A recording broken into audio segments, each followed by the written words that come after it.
بسم الله الرحمن الرحيم. يا أيها المزمل قم الليل إلا قليلا نصفه أو ينقص منه قليلا أو زد عليه ورتل القرآن ترتيلا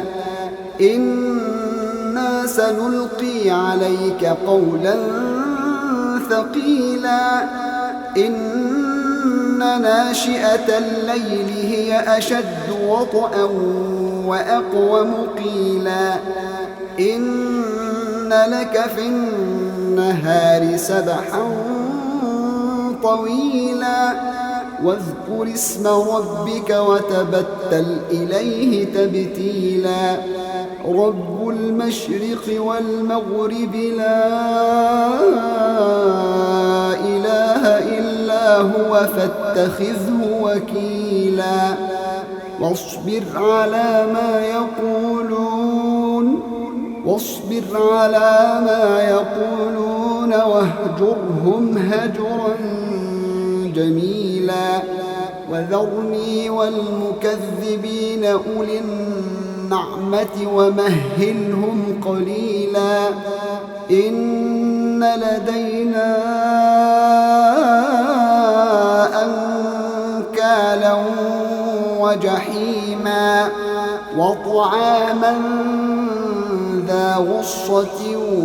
وعذابا أليما يوم ترجف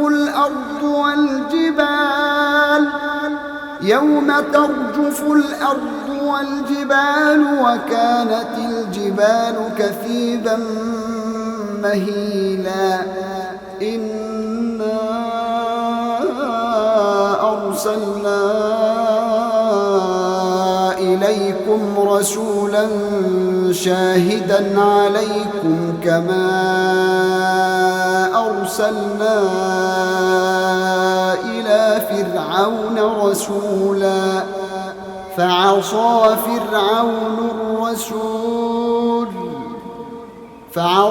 فرعون الرسول فأخذناه أخذا وبيلا فكيف تتقون إن كفرتم يوما يجعل الولدان شيبا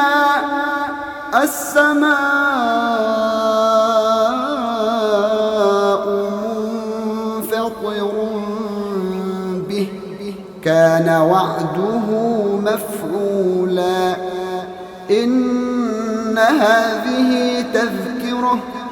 فمن شاء اتخذ إلى ربه سبيلا إن ربك يعلم أنك تقوم أدنى من ثلثي الليل ونصفه وثلثه وطائفة من الذين معك والله يقدر الليل والنهار علم أن لن تحصوه فتاب عليكم فاقرؤوا ما تيسر من القرآن علم أن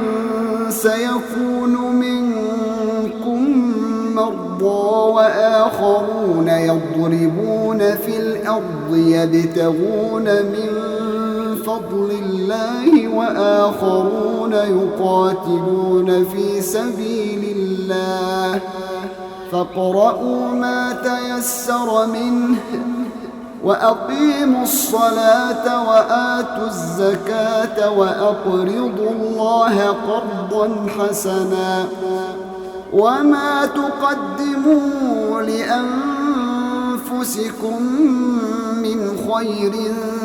تجدوه عند الله هو خيرا وأعظم أجرا واستغفروا الله إن الله غفور رحيم.